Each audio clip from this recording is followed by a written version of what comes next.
Good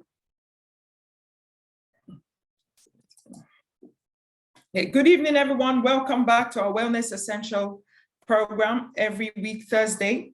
We have a repeat guest. You've been asking for him to be back. This is Juice Doctor. If you have not already listened to our previous episodes, please follow us on YouTube. We have our YouTube channel. You could also subscribe so you can listen to the previous talk that Juice Doctors had on this program.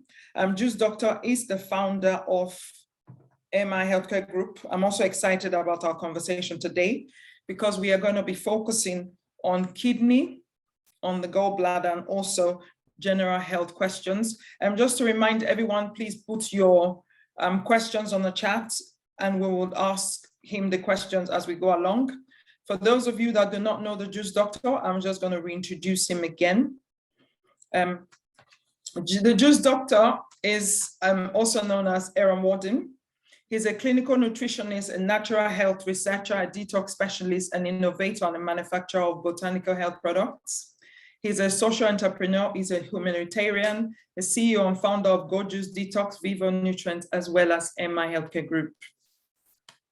MI Healthcare Group is a company that provides natural health solutions, including personalized nutrition, lifestyle change program based on naturopathy and also integrated functional medicine approach. The Juice Doctor is very passionate about health, empowering people with knowledge and enabling them to achieve optimal health that leads to freedom through well-being. He believes in putting your health in your hands while providing you with the tools, knowledge, and understanding necessary to live a disease-free life. He specializes in detoxification, lifestyle change, and also application of age-old natural health principles. Before we go on to the program, I'm just going to share my screen so I can talk about a couple of things before we start.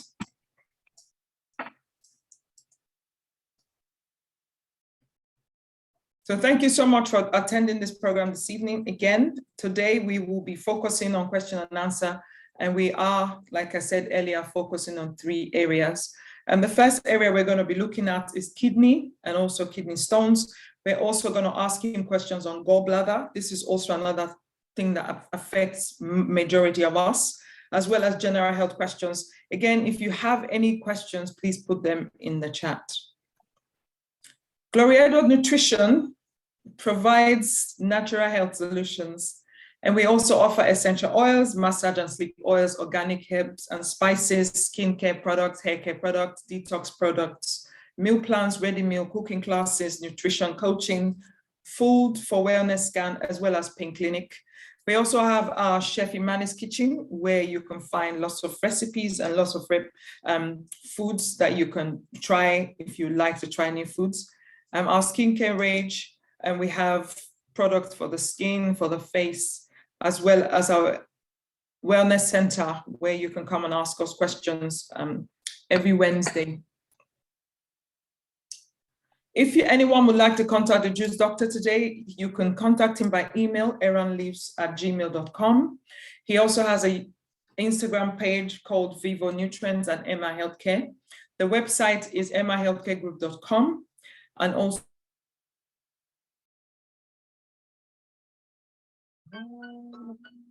auto was 1750052. Just before we start, I just thought to show a couple of things about gallstones so that people understand what we're talking about when we start to ask the questions. There are 4 types of gallstones, which obviously affect your gallbladder. There's a cholesterol stones, there's pigment stones, there's mixed stones, and there's also stones with calcium content that actually affect your gallbladder. And these stones are formed as a result of food that you eat. We are obviously going to be asking the Juice Doctor a couple of things regarding this. So the first one on the picture is cholesterol stones. The second one is pigment stones. And the third one is mixed stones. So what are the causes of gallstones? Blood sugar imbalance, estrogen, food allergies, chronic stress, low fiber diets, low acid in the stomach, obesity, rapid weight loss, low-fat diet, and also cholesterol-lowering medication. These are the things that will cause gallstones. And for most people that have gallstone pain, it's usually on the right side, under your rib, you know, just beneath the breast. That's where the gallstone would obviously usually be. So I'm gonna give the juice doctor an opportunity to answer our question. So I'm gonna be asking him the first question: what does the gallbladder do? Okay, once again, thank you for everyone that has joined and logged in again this evening. I hope you can hear me loud and clear. The gallbladder, well, the main thing it does is that it stores and releases bile into the small intestine. As you eat, it helps to digest fat. So that's one of its main functions, among others. But the main one that we're going to talk about today is just how it helps to digest fat. Okay, thank you very much. So how does the gallbladder produce bile?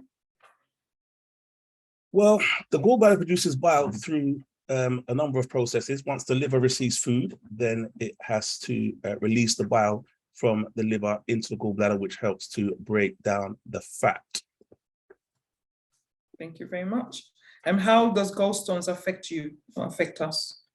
Gallstones are hardened deposits of bile formed in your gallbladder and can range in size from a grain of sand to actually a golf ball. So you can have a whole variety of gallstones. Okay. Thank you very much again for answering that question. How long does the pain of gallbladder start to attack us, and how long does it last? Well, sometimes gallstones can block the gallbladder's outlet. And if this happens, when the gallbladder contracts to release the bile, then you may feel a sharp pain or nausea. These symptoms can normally occur after a meal. Some gallbladders are minor, so the pain will subside within a few minutes or in a few hours, while others, sometimes can be more severe and may need some immediate medical treatment. So if you have had a gallbladder attack, it's quite highly likely that you will have another one again in the future. So they can last for quite a long time if not addressed.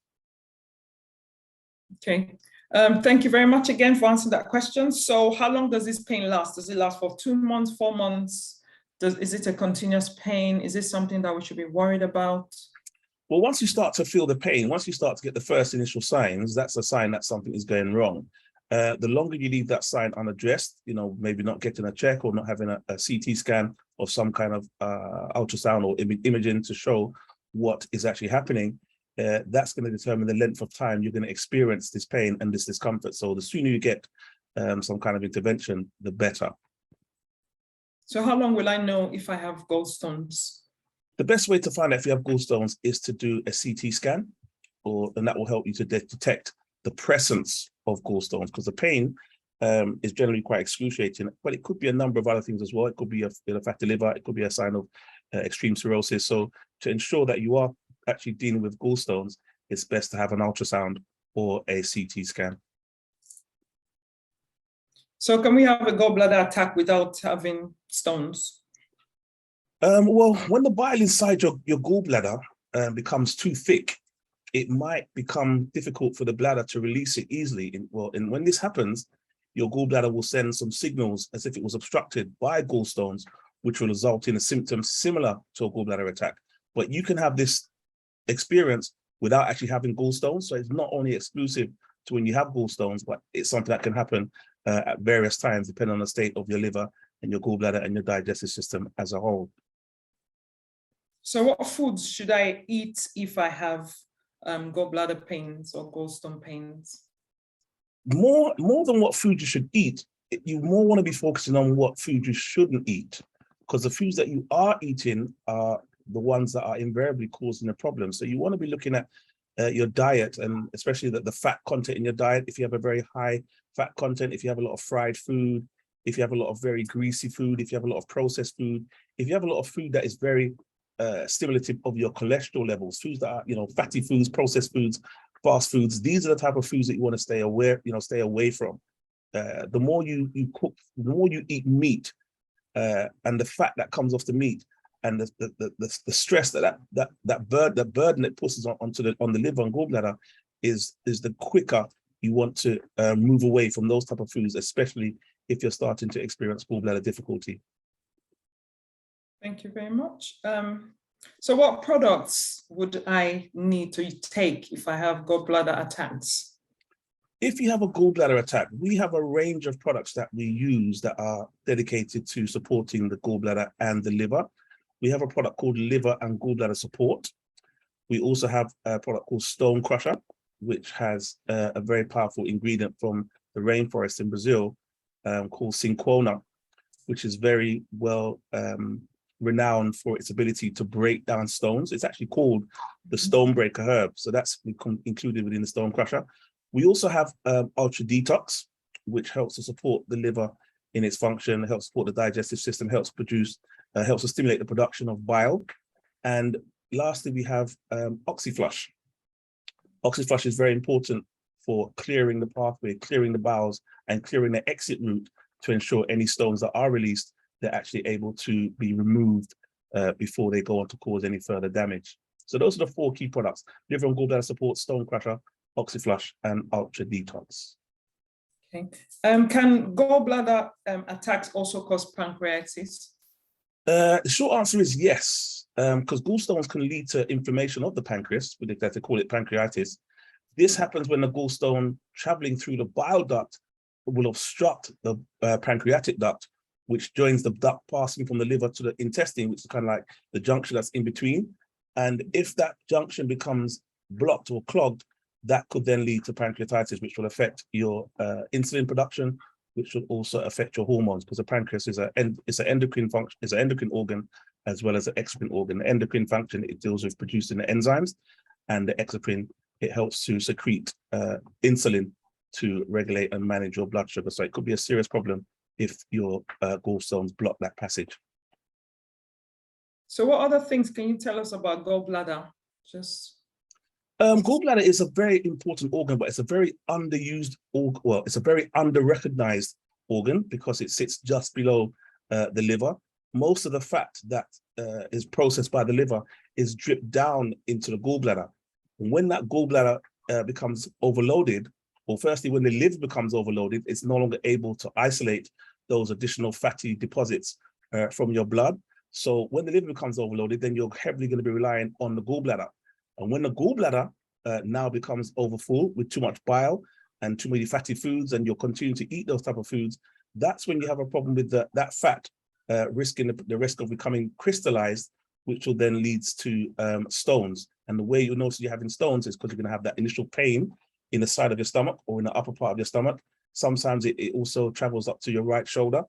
And this is where you can have a lot of discomfort with the digestive system, which could lead to long-term pain. So the gallbladder is something that very much under-recognized or underutilized, but it's a very important organ that we should very much be mindful of. And coming to to talks like today helps you to increase your awareness of this very important organ. They always talk about, remove the gallbladder. Let's just remove the gallbladder. You don't really need it anyway. That's not true, because every single organ in the body has a very important function. Yes, the body will adjust itself if it's removed, but you've really got to try and make sure you preserve it as best as you can to prevent such things from happening. Okay, cool. Thank you very much. I've got a question from a client. She says, you have mentioned a number of treatments to support gallbladder and liver. Have these treatments been tested scientifically and approved by a regulatory body? That's a very good question.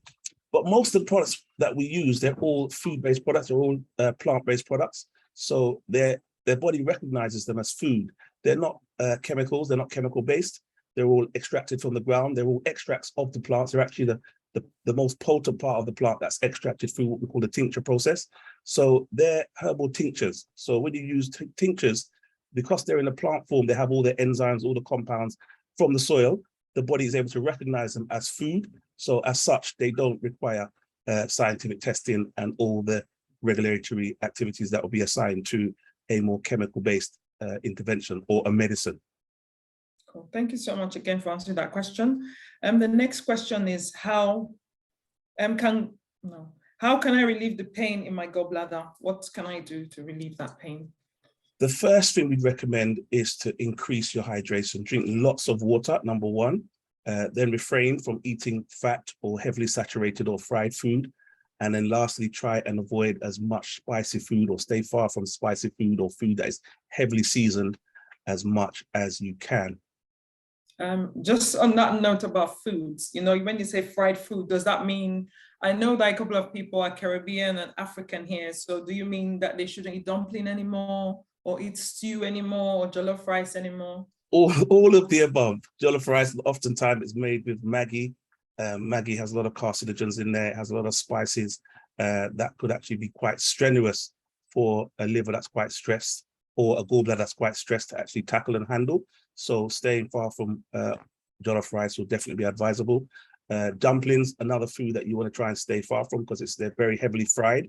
They're actually deep fried in a lot of oil. So when that oil is absorbed into the body then has to process that oil and extract it from the food before that food can be broken down into macromolecules or micromolecules, so it can be absorbed, or the nutritional content can be absorbed. So again, that oil will have to be trickled down into the gallbladder, which can place an additional burden on the gallbladder. And then lastly, stews.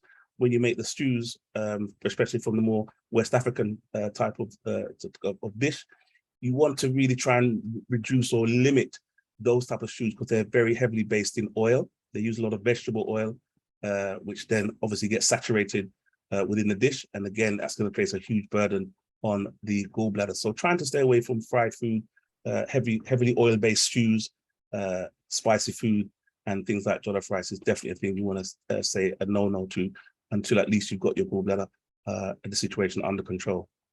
Okay, Liz is asking another question. Should we avoid all food seasonings, including no, as well as, or not, or just Maggi? If you're going to use seasonings, we recommend you using the more natural organic seasonings that are actually extracted from the spice or from the plant itself.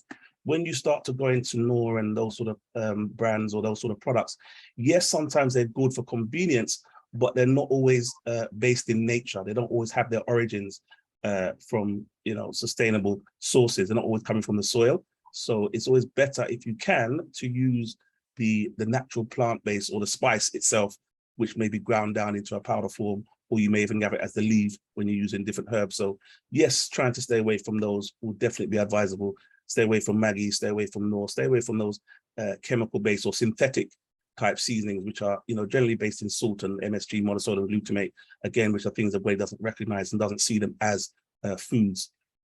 Cool. Thank you so much again for answering that question. And then one last question. Since you know, oil is affecting our gallbladder, does that mean that we shouldn't have fried plantain? Because I know that obviously affects both the African and also the Caribbeans.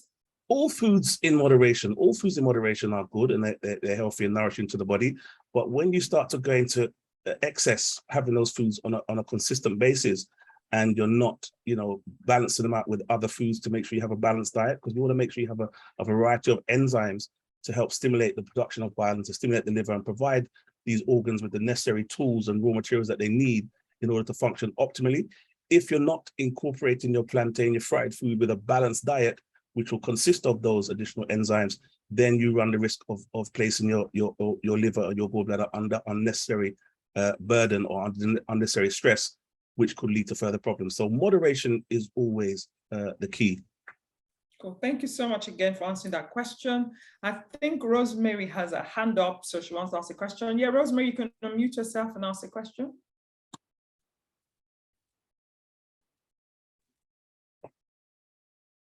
It's best if they ask them in the chat. If they type them in the chat, then that way you can address them as you're going along. If they type their questions in the chat. Yeah. I like to know.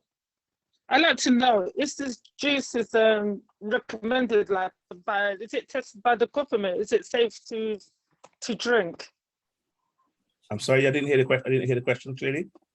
I was saying, do you know this juice that you recommend? Yeah, is it gone past the recommendation pass? Yeah. If you're dealing with a medicine, if you have a medicine, then that will need to go for all the regulatory processes before it can be used or marketed as a medicine for a particular use or function. But when you're dealing with foods, foods go through the same process as, you know, something you get in your supermarket, because it's not classed as a medicine. It's actually classed as a supplement, or something that you use to supplement additionally to your diet.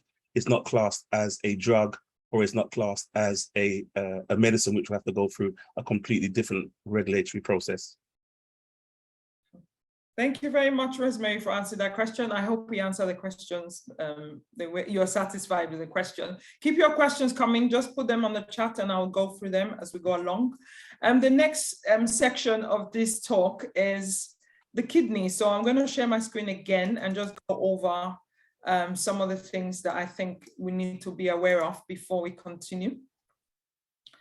Okay, all right, for lots of us, for many of the people that have been seen in the office, we have been having issues with lots of people from our community having kidney issues, you know, little ones. Some of them are already serious kidney issues, but some of them are just beginning to start. So I just want to encourage everyone to please make sure they monitor their sugar levels as well as their cholesterol so that you're taking care of your kidney. Limit the salt that you take, which obviously juice doctors already mentioned. Eat lots of fruits and vegetables. And also stay active. And so some of the things that cause kidney issues include dehydration. We talked about that last week. Also, diet is also another issue that affects our kidney. Chronic infection, obstruction of the urine flow. Gout is another thing that is like arthritis that also affects your kidney. You know, people putting on weight and not able to lose them is also another thing that affects your kidney, as well as a sedentary lifestyle, you know, where you are not moving, you're just sitting down, maybe probably watching Netflix all day. And also some medication that you take can also affect your kidney. So for the kidney, there are lots of things that affect the kidney. You know, we know that people, sometimes their kidney has to get replaced, but we don't want our kidneys to be replaced. We just, today's talk, just focusing on the stones that start to breed in your kidney. So one of the stones is called citin stone and the calcium stone and the uric stone, as well as the trovite stone. So these are the stones that obviously gets resided in your kidney that could affect your kidney. I just thought to show you the picture so you can see how serious it is, but I'm gonna go into the questions now so that Juice Doctor can answer all your questions. So the first question I wanted to ask regarding the kidney is, what is kidney stone? Okay. A kidney stone is actually a hard object that is made from chemicals in the urine, because urine has different waste materials that are dissolved within it. So when there's too much waste and too little liquid, then those crystals begin to form. So again, it's very important, as you mentioned earlier, that people have a good level of hydration to keep the flow of these materials flowing through their bladder. Then the crystals will attract other elements and join together to form a solid that will get larger unless it's passed out of the body with the urine. So the stone-forming chemicals are things like calcium, oxalate, you know, urate, cysteine, xanthine, and phosphate. These are all chemicals that will join with the stone in the kidney, and that's when you'll start to see problems. Usually these chemicals are eliminated in the urine by the body's master chemist, which is the kidney. But in most people who have enough liquid washes, who don't have enough liquid, these chemicals are unable to leave the body, which could then start to form stones as a result. Now, after the stone is formed, it may, you know, stay in the kidney or travel down the urinary tract into the urethra. Sometimes tiny stones move through the body in the urine without causing any pain or any discomfort. But stones that don't have much movement and they will end up staying in the kidney, they would be the ones that end up causing kidney stones and causing a lot of discomfort and a lot of pain. Can I just ask a question based on what you just answered? You said oxalate, calcium, and urate, and all those things. Where do we get that from? How does that come into our body? These are like metabolites. These are like secondary metabolites. After your food is broken down, after your body's broken down the food, these are things that they're minerals. You know, calcium is a mineral, as you know. Oxalates and that will form as a result of the acids in your stomach combining with the urea and the urine or the ammonia, because that's what the kidney uses. The kidney will use ammonia to break down your food, just like when you put something into an acid dish, it will start to dissolve it. And that's where that separation of the nutrients into macromolecules and micromolecules will start to take place, which is then prepares the food to be absorbed. So when the ammonia is then converted, it cannot leave the body in that state because it's too toxic. So it will then be converted into urea. And that's when you'll see all these other chemicals starting to be developed and to form as a byproduct of that process. Once the ammonia is then converted into urea, it will then come out as urine. That's the final stage of that process. That's when you have good working kidneys. All of these byproducts, all these chemicals in the urine will then be eliminated. But if you don't have enough water, you're going to restrict that process from happening to the level that you need it. And that's when you start having, things crystallizing and stones forming, which will lead to further problems. Well, thank you so much once again, Doctor, for answering the question. The next question is, what causes kidney stones to form? Possible causes include drinking too little water. Number one, you've got to make sure you have enough hydration. If you don't have enough hydration, as you mentioned before, that process will not take place, and things that are supposed to leave with the urine are not going to be deposited, well, they're not going to be expelled from your body. Obesity, being overweight, or surgery, or eating food that has too much salt or too much sugar, these things will also lead to stones being formed. Infections or family history might also be important in some people, or eating too much fructose. That also correlates with the increase in risk of developing a kidney stone. So fructose can be found in table sugar, in high fructose corn syrup, in your fruit juices. And some individuals, it can be, fructose can be metabolized and it'll be broken down into oxalates, again, which will then form stones. So when you have too many of those sweet profile fruit juices, apple juice, especially the ones from concentrate, that's when you're going to, you run yourself into problems. Thank you so much again, Doctor, for answering the question. So how common are kidney stones? Kidney stones are becoming more and more common. I mean, every year, approximately about 200,000 people go to A&E for kidney stone or kidney stone related problems. They're saying one in 10 people will have a kidney stone at some time in their lives. Men are obviously much more likely to develop stones than women, but other diseases like high blood pressure, diabetes, obesity, osteoporosis, chronic diarrhea, or kidney cyst will also increase your risk of developing stones. Diabetes also increases that risk of developing kidney stones, especially in younger women. I think there's only about 25% of kidney stones in people with a family history of stones, but people with diabetes have a much greater, or they're at a much greater risk of developing kidney stones. People who've had that bariatric surgery, where they've had a gastric band put in, they are also at risk of developing stones, and because oxalates will become much higher after this type of surgery. So oxalates is a big part of forming kidney stones. So anything that's going to contribute to oxalate formulation is going to put you at a much higher risk of contracting kidney stones. Thank you so much again for answering that question, Doctor. Please just remind everyone to please put your questions on the chat as we go along, and I will stop to answer them or to ask them. What are some of the symptoms of kidney stones? Again, the symptoms will depend on the size of the stone, because some stones are quite small as a grain of sand, others are quite large as a pebble, some even go to as large as a golf ball. But as a general rule, the larger the stone, the more noticeable the symptoms will be. Some of the symptoms will be things like severe pain or on either side or of your lower back. You may also get a dull or vague dull pain on the stomach, or stomach ache that doesn't go away. Other signs would be blood in your urine.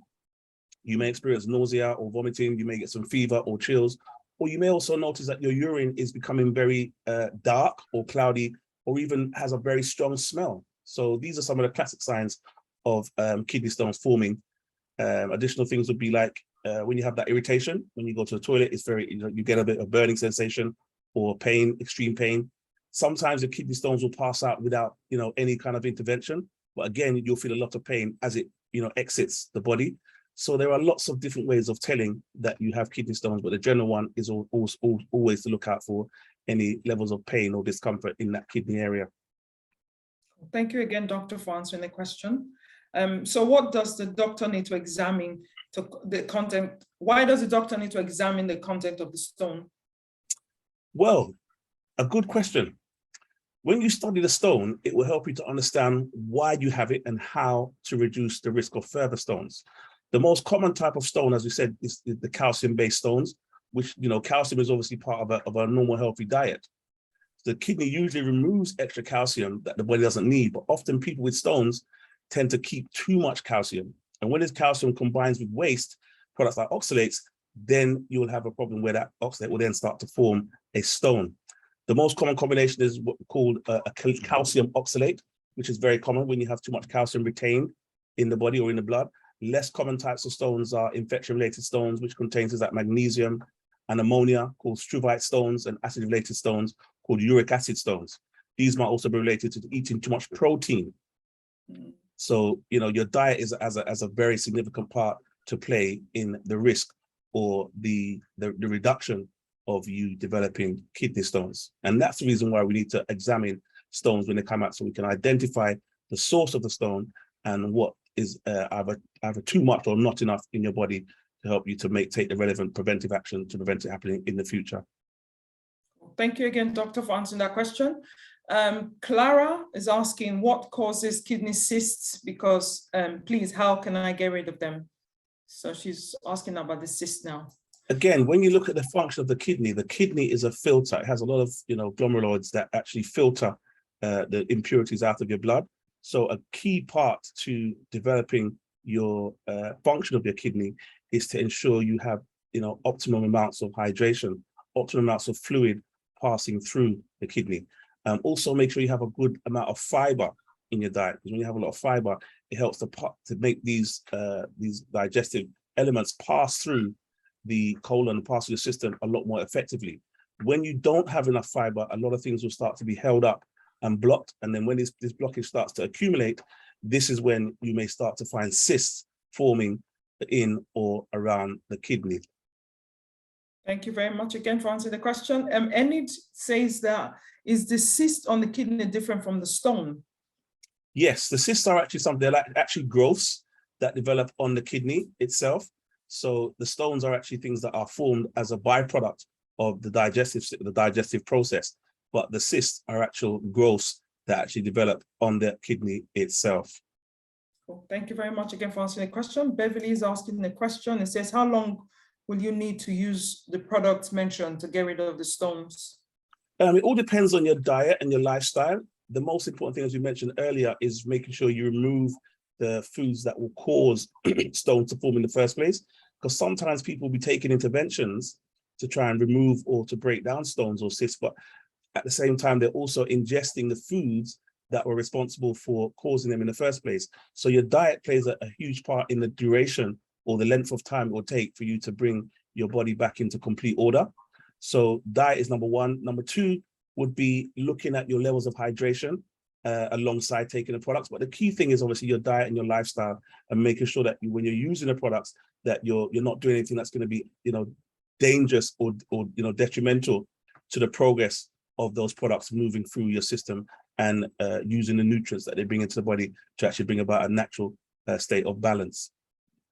Well, thank you again, Dr. for answering the question. Lisa's got a question. She says, can treatment for conditions such as hypertension damage the kidney?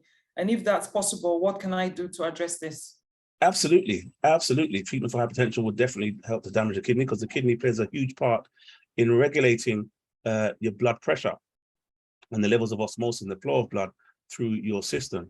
So when you're taking medication, the best thing for you to do is to try your very best to try and manage your blood pressure organically, and get yourself in a situation where you're no longer completely dependent on the medication to manage that very important aspects of your bodily function.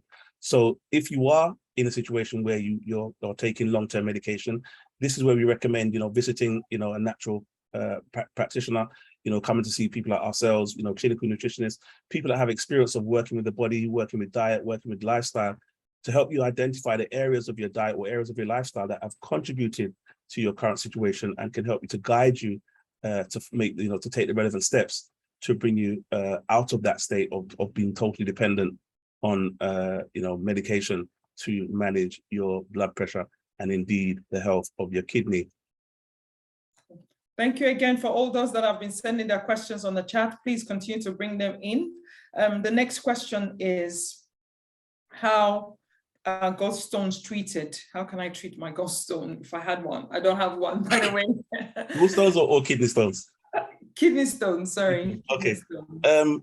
The first thing is to obviously increase your water, as we've mentioned. I mean, sometimes these things, they seem very complex, but sometimes it's common sense things, and recognizing how the kidney functions. It's based on filtering water, so it's going to need water to enable it to do what it's designed to do. So the first thing you're looking at is increasing your water, your hydration. Doctors will try and let the stone pass through naturally without surgery, but if it's too large, if it blocks the flow of urine, or if there's a sign of infection, then they may recommend having it removed by a surgery. You have things like shockwave lithotripsy, which is a non-invasive procedure that uses high energy sound waves to blast the stones into fragments. Then they are passed out more easily in your urine. You have a uteroscopy, which is an endoscope which is inserted into the urethra to retrieve or obliterate the stone. Rarely, for very large or complicated stones, doctor will use percutaneous lithotomy, which is another advanced procedure. So there's lots of different options that are available to you. But the most important method is to work from a preventive perspective as opposed to cure. But there are different ways that you can actually treat kidney stones once you develop or you find out you have them. Thank you again, once again, Doctor. Grace has just put a comment in, so I'm going to read the comment. She says, thank you, doctor, for the good advice. Some of us are used to our traditional foods like jollof rice, rice and peas. I cook in a healthy way, e.g. I use spray oil or reduced oil and salt. People should be mindful and shop bought stock cubes. We can make our own homemade cooking stock if you want. You can make yours, from your meat stock. You can freeze them and then you can use them again. So she's saying that we should amend the way we cook and we should be taught the right things.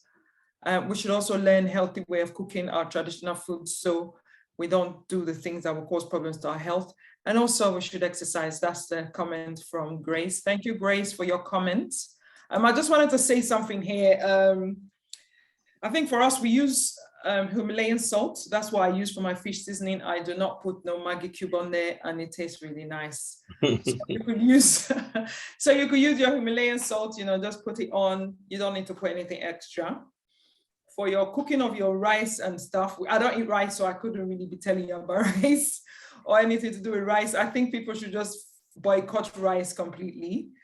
For most people that eat rice, the worst rice to eat, in my recommendation, is basmati rice.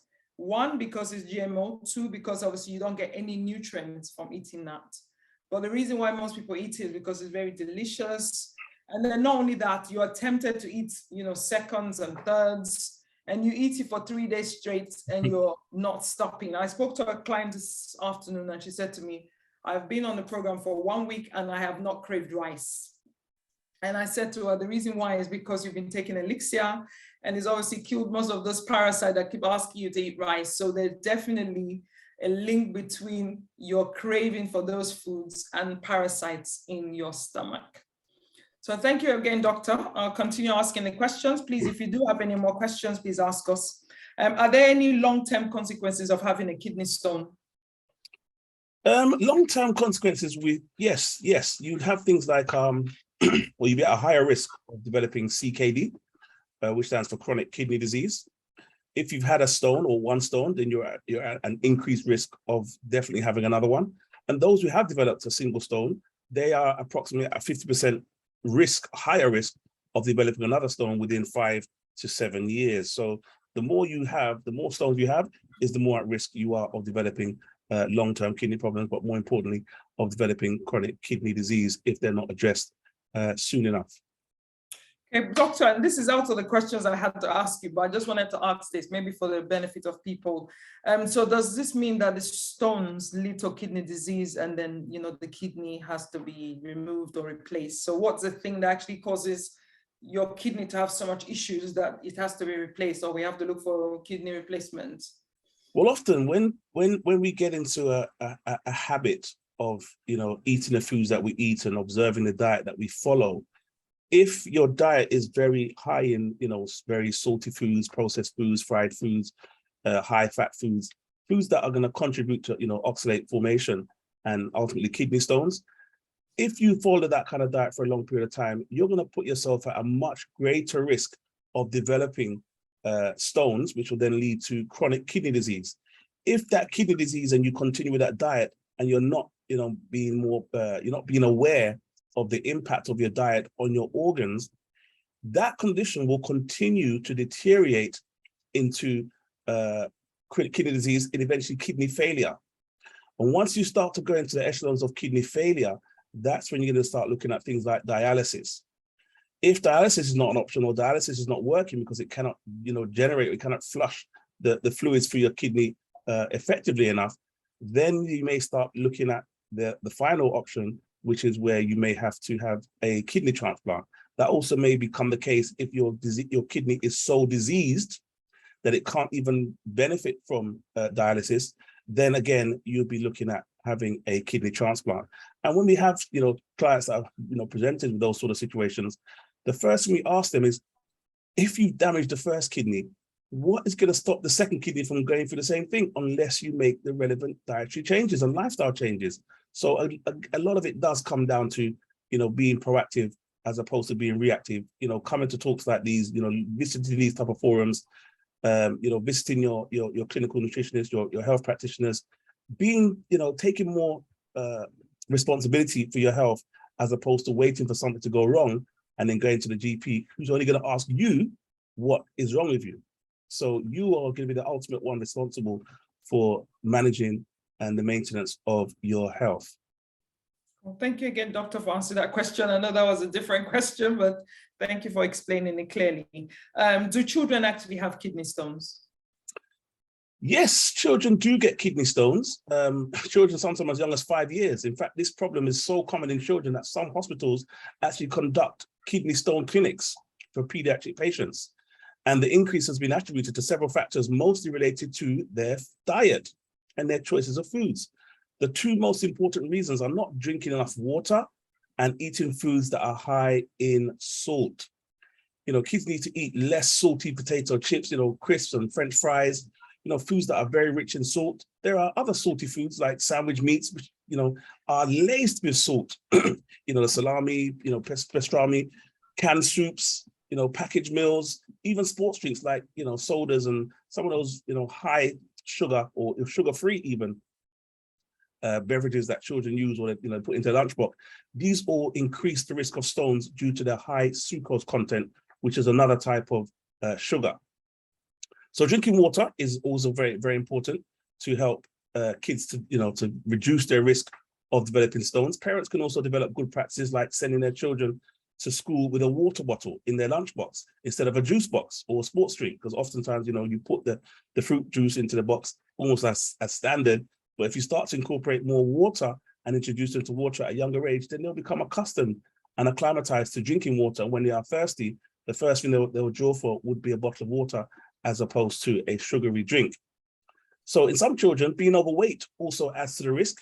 In others, being very active in sports and not drinking enough water also adds to the risk. So there are so many things that you can do to make sure that your children are protected from developing this kidney disease. But at the moment, it's a very serious problem, especially because of the diet, the levels of processed foods, the levels of salt in their foods, and the fact that we tend to more try and appease the children by giving them those more sugary-based drinks as opposed to the good old-fashioned water.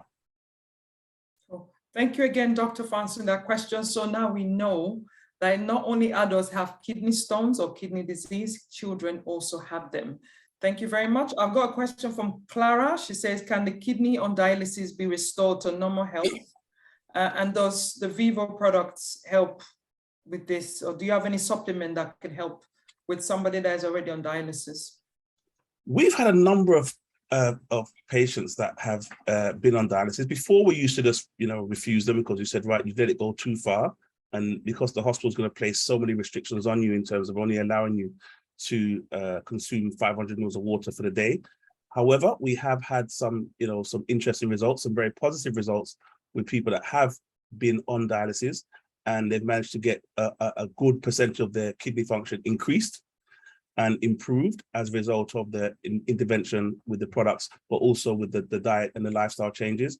We also have our technology that we're using. We're using our advanced blue light, advanced infrared technology that really helps to regenerate the cells, that really helps to regenerate stem cells within the body. That's very important to developing or redeveloping the function of the cells in the kidney. That's going to, of course, affect how the kidney operates and what level of function is going to be available to the kidney. So we have a lot of technology that we incorporate, which is now starting to yield some very good results, some very positive outcomes for our clients. Again, we tend to not to take them on too much. We're very cautious about the clients that we take on with kidney problems, but we can say we've had some very good success with clients who've had early stage kidney disease and even some late stage kidney problems.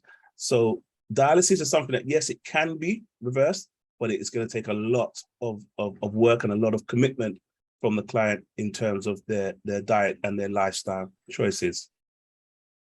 Thank you very much again, Doctor, for answering all the questions on kidney stones. And one last question is, what products do you have that I can use for kidney? I'm just going to share the screen again. Oh, wonderful. Fantastic. Okay, so for kidney, we have a number of products that we use to help support kidney health. One of them we have is the kidney bladder urethra support, which is another plant-based formulation that really helps to stimulate the function of the kidney. We have the SOS Advance, which is another very powerful blood wash that uses a lot of plants and essential oils to effectively really cleanse the blood and remove some of the burden from the kidney of having to do so much work to remove impurities from a blood that is already quite congested. If you can break down those impurities at source, it takes a lot of the strain off the kidney and allows it to regenerate itself in situ. We also have the stone crusher, which again contains a cinchona bark, which is from the rainforest in Brazil, that contains, well, that's actually well known or renowned as the stonebreaker, the stonebreaker herb itself, which is very good at dissolving stone, but it also has many benefits and compounds that really help the liver and the gallbladder, which are the surrounding organs that support the kidney. And then lastly, we have the Ultra Detox. Ultra Detox has a lot of anti-inflammatory compounds, antibacterial, antiseptic, which again really helps to support the liver. They support the kidney. They support the whole of the digestive system to enable them to function optimally in their normal or natural environment. So all of these things work together to really support the kidney and support the digestive system as a whole, because no organ in the body works in isolation. They all work in symphony with the other surrounding organs. So whatever you can do to support the surrounding organs is also going to have a very positive impact on the individual organ that you're actually trying to address. Okay, one last question from Liz. She says, do you work in collaboration with GPs and hospitals, or you have a solo service? Very good question. We work with a number of GPs, and they actually use, quite often, they use a few of our products where they're permitted to do so, or they may recommend their patients privately to come and utilize our products. But yes, we work with a number of GPs. We meet with them on a regular basis. You know, we share best practice. You know, we share, different modalities, and we swap notes in regards to approaches to dealing with different ailments and different conditions. But we find that it's a very positive cross-pollination of information and approach to dealing with different situations. So they have their very conventional medicinal approach and mindset. We have a more natural mindset, and sometimes we're at loggerheads where we disagree, but at the end we always agree to disagree. That the patient's welfare is always going to be paramount, and having the choice of which way they want to go, which way they want to address their particular situation is always going to be available to them. So yes, it's a very symbiotic relationship that we have with GPs and some small private hospitals, but not the general, not on the wider sphere, because generally they look at some of the things that we do almost as quackery, because they cannot understand how you can use food to actually positively impact or bring a change about in the body. So it's quite an interesting relationship, but we do enjoy and embrace it all the same. Well, thank you again for answering that question, Liz. And Liz also has another question. She says, you have noted a lot of positive results in treating kidney disease. Are these published in any journal or any medical? No, we wouldn't do that, because we're not allowed to make claims of being able to use food to treat any condition. And in fact, we advocate for the clients to actually, if they want to give their anecdotal story or share it, we advocate for them not to say that anything that you did with us was the result, or what resulted in your condition reversing.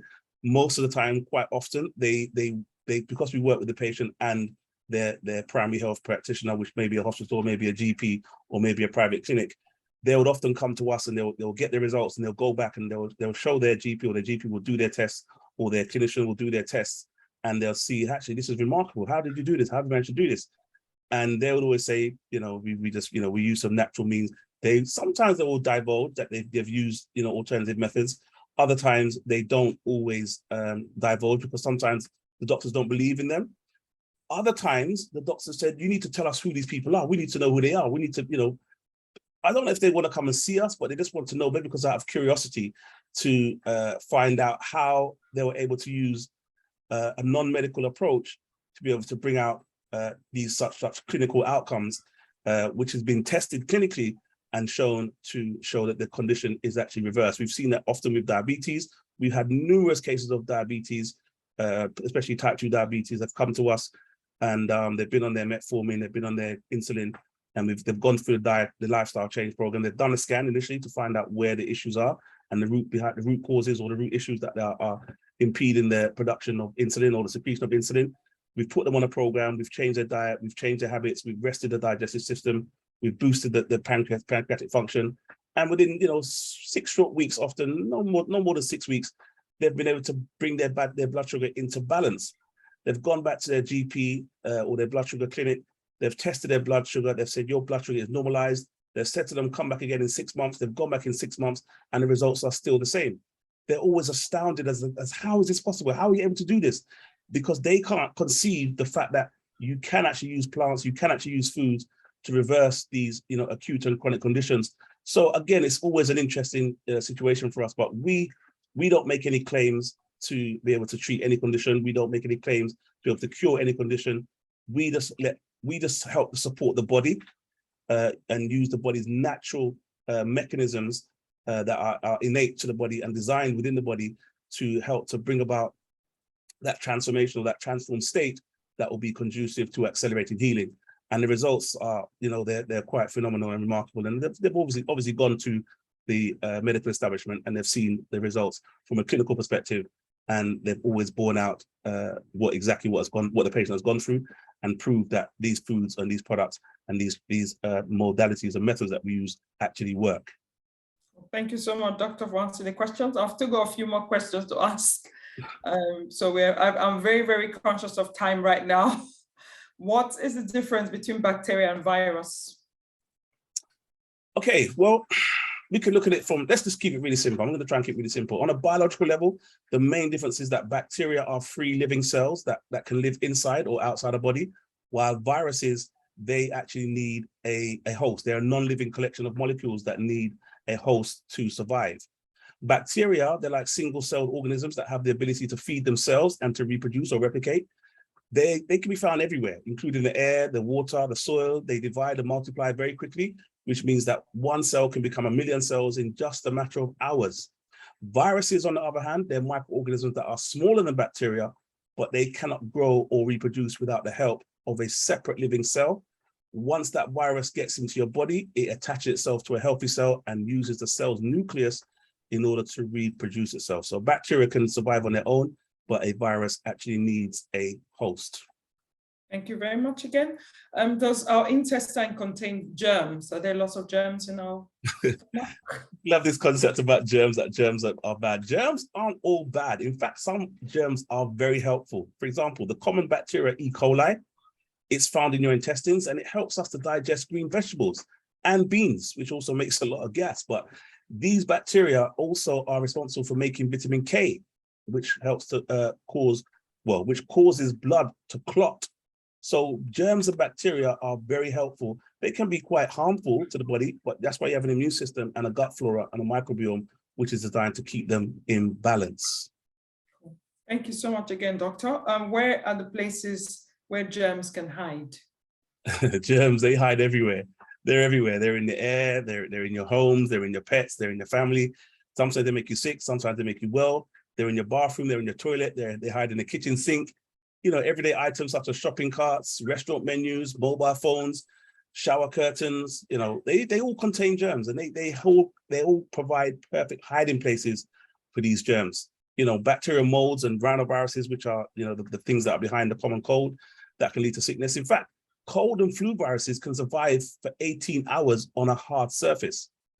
Common household items such as, your wipes or your metal, your knives, these can also be host to viruses that can live on them or can survive on them for up to 18 hours. So washing your hands and, using disinfectants and, just doing the basic hygiene practices on a daily basis can help to keep these germs at bay.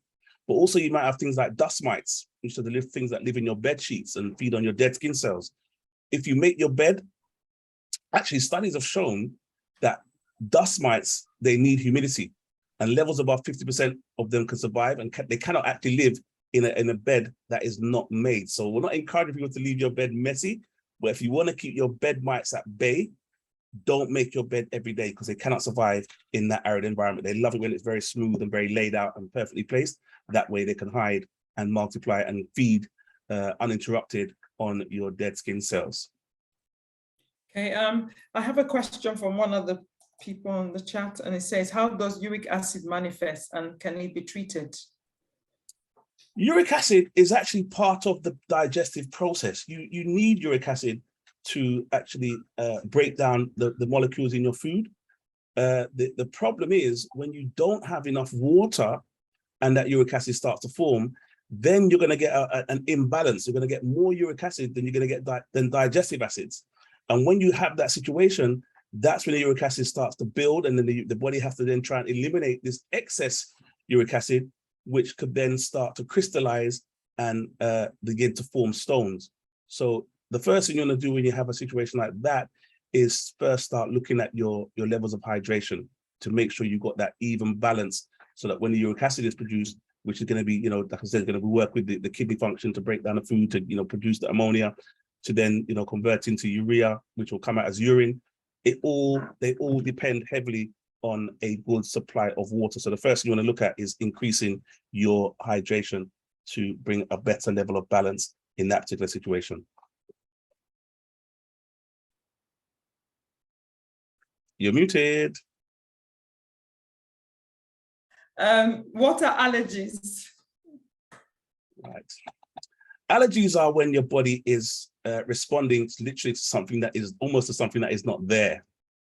Allergies, they're like it's like a harmless organism within the body that will trigger an immune response, and sometimes the immune will overreact to these harmless substances that a person may have breathed in or touched or eaten.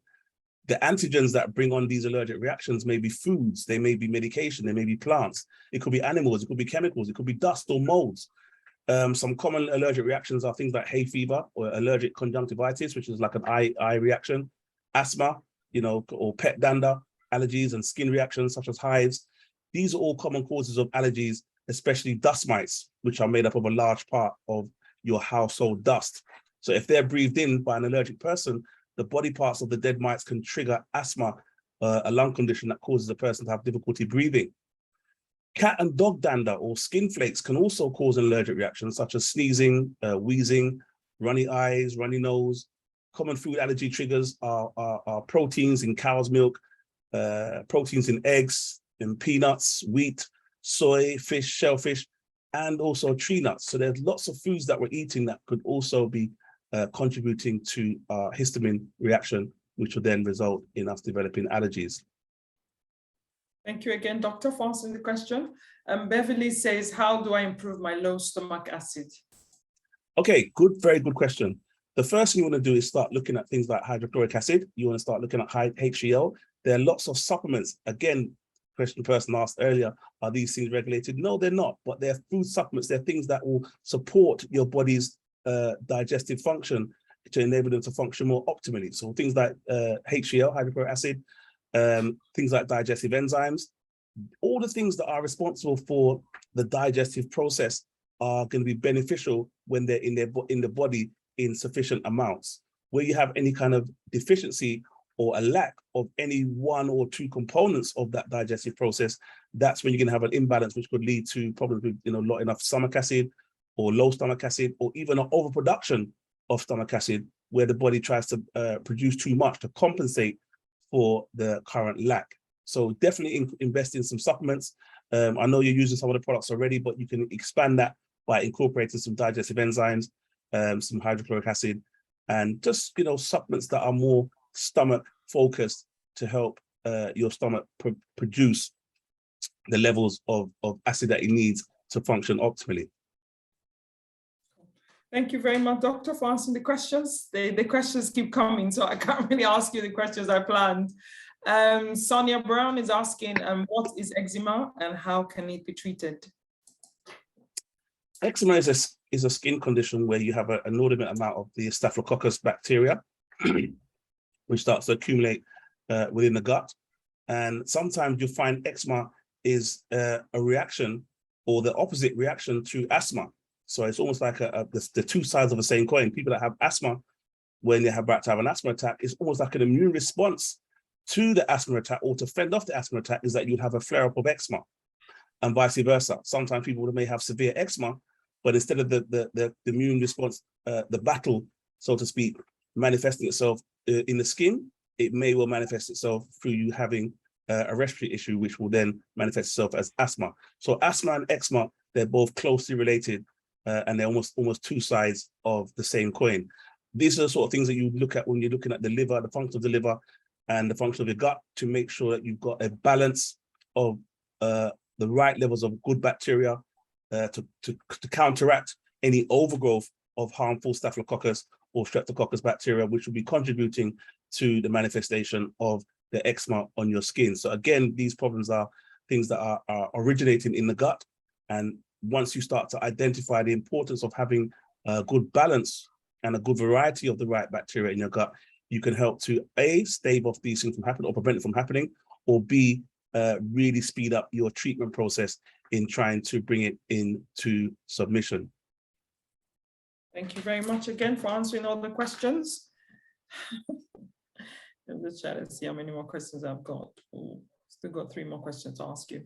Okay, all right, the next question is, why is exercise very important? Why do we have to exercise? Exercise is just good for your health. It's a good thing to do to keep your body in optimal function. Regular physical activity helps you develop stronger bones, helps you develop stronger muscles. It helps control your body fat. It helps prevent certain illnesses and diseases, and also contributes to a better and more positive outlook on life. Regular exercise helps promote good digestion and a good night's sleep. A lot of people are having problems with their sleep. Sometimes just incorporating or including a good regime of exercise on a regular basis will contribute to having a better quality of sleep. When children exercise as part of their busy lives, they are better equipped to manage the physical and emotional challenges of a busy day. So exercise has many benefits to your overall health. Most governments and health organizations recommend at least 150 minutes of moderate intensity physical activity every single week in order for you to have optimal levels of health. So exercise is a very good thing for everyone to incorporate. Thank you very much.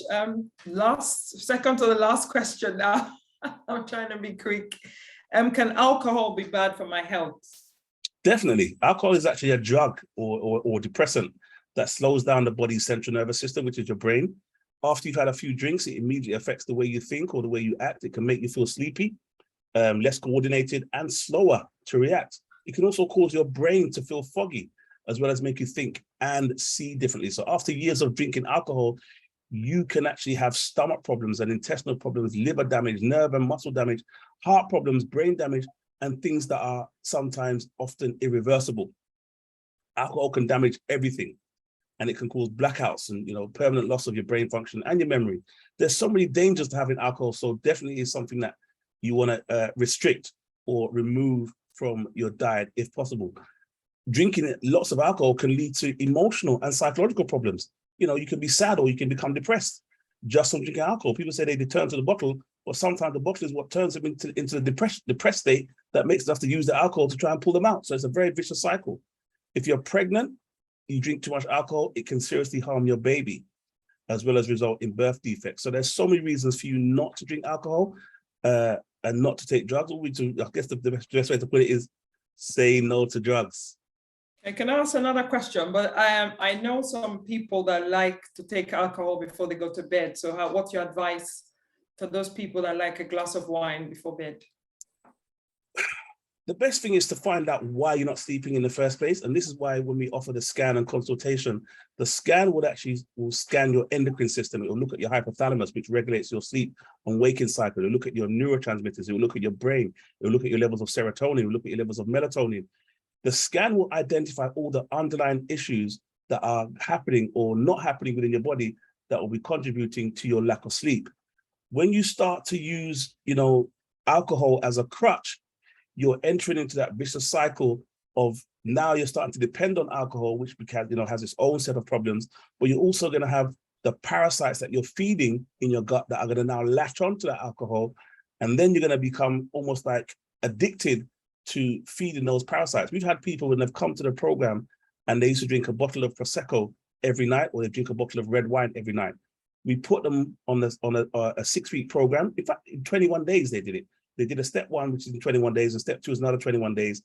But all in all, in 6 weeks, by the time they'd finished the detox and lifestyle change, because we've cleansed the gut, because we've cleansed the liver, because we've supported the kidney, we've cleansed the blood, the parasites that they'd fed and had latched onto that alcohol had left the body, and the body's the ability for it to reproduce at a level that was going to be, or causing an imbalance, was now removed. As a result of that, the person found they no longer had the craving for alcohol. Now, this is someone that was drinking a bottle of wine or a bottle of Prosecco or a glass of Prosecco every night for at least 7 years.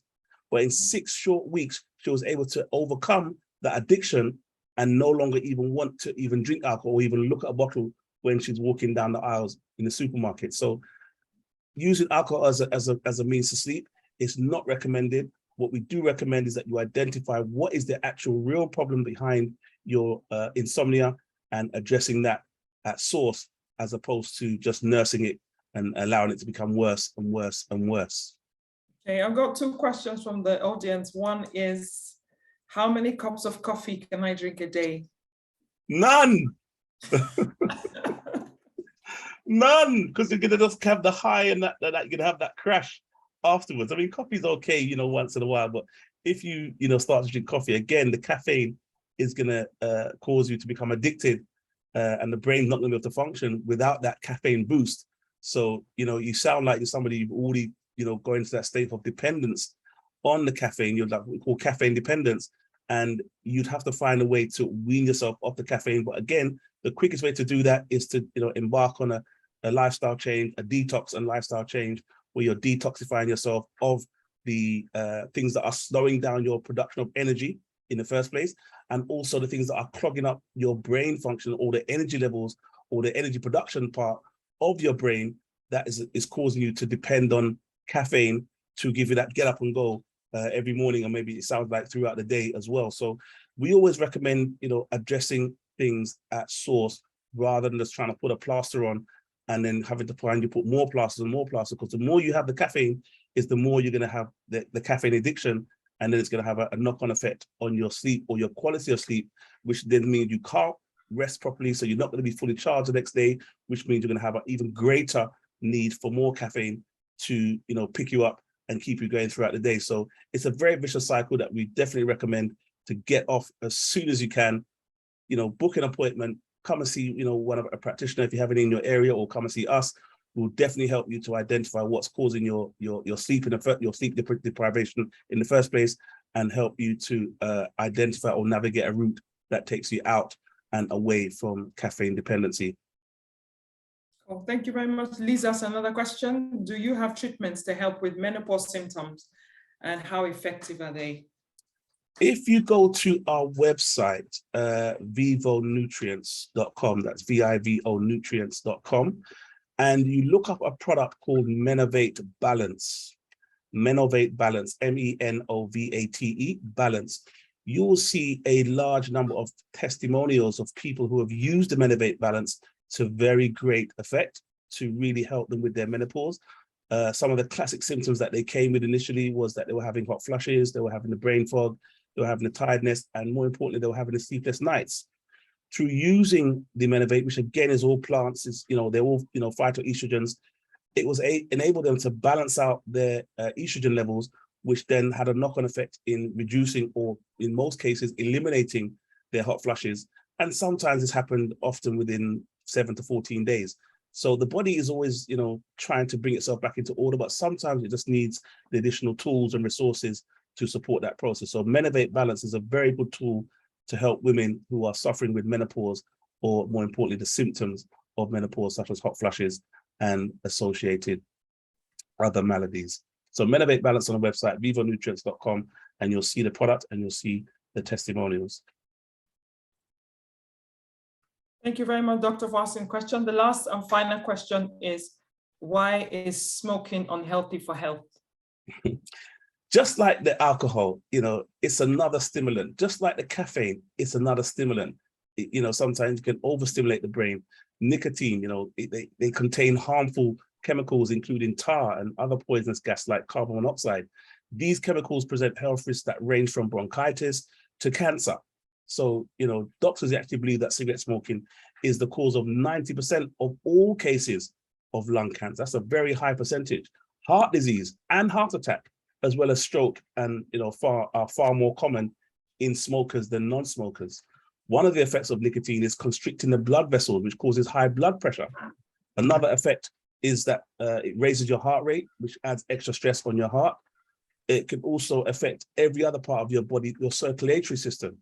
Your blood can become thicker and stickier, making it harder for your heart to pump it around the body or work effectively, which puts additional pressure on the heart and the function of the heart.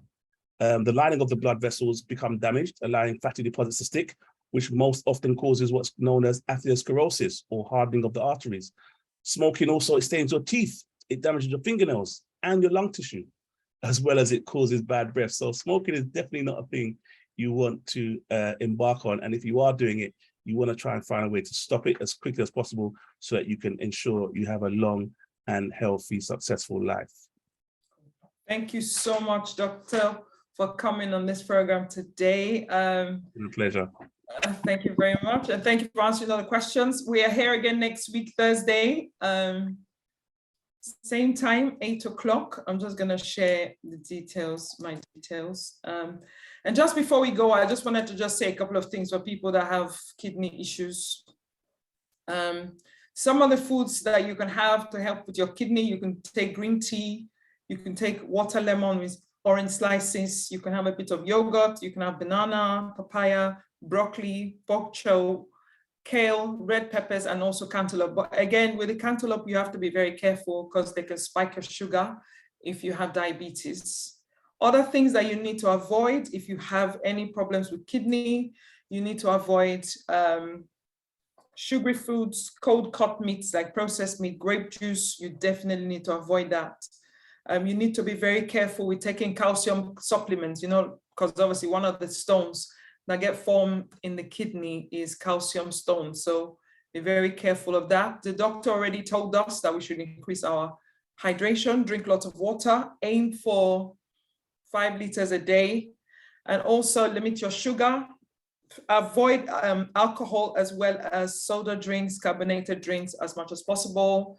Avoid spring water. The water that has the carbon in there. So please avoid drinking that water. And also calcium-rich foods, please avoid that. That's obviously the summary. Just Doctor, before you go, can you just tell us about the water challenge? I'm not sure whether you started it or you're starting it this week. Yes, we had about 7 people in the last 3 days just ask and inquire about the water challenge. And what I really liked, and I was quite intrigued about what they said, is that because they know the water challenge is going to be a 30-day challenge of drinking a gallon a day, 30 days, and all the issues and maladies that will be resolved as a result of them doing that, they've actually started increasing their levels of hydration in preparation for the date that we actually launched the 30-day challenge. I was really impressed when I heard that. So some of them said they've gone from drinking 1 liter a day to approximately 3 liters. Some of them are trying to boost the levels up to 3.5, so that when they get to the day of the challenge, they'll find doing 4.5 liters or even 5 liters a day, relatively easy and achievable to do. The actual start date for the challenge, we are trying to finalize the last final details of it now. We are seeking to announce the date within the next 14 days. We are hoping to start it the bank holiday weekend of this month, so we can get it done while the weather is still relatively warm. So look out for information on that date coming very soon.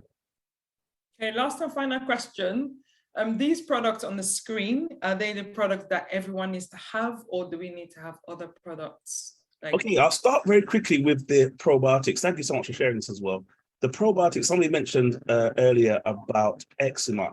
One of the things we found is that people that have eczema, when we've increased their levels of gut bacteria, especially the good bacteria, they have seen remarkable results in the quality of their skin and a drastic reduction in the breakouts of their eczema.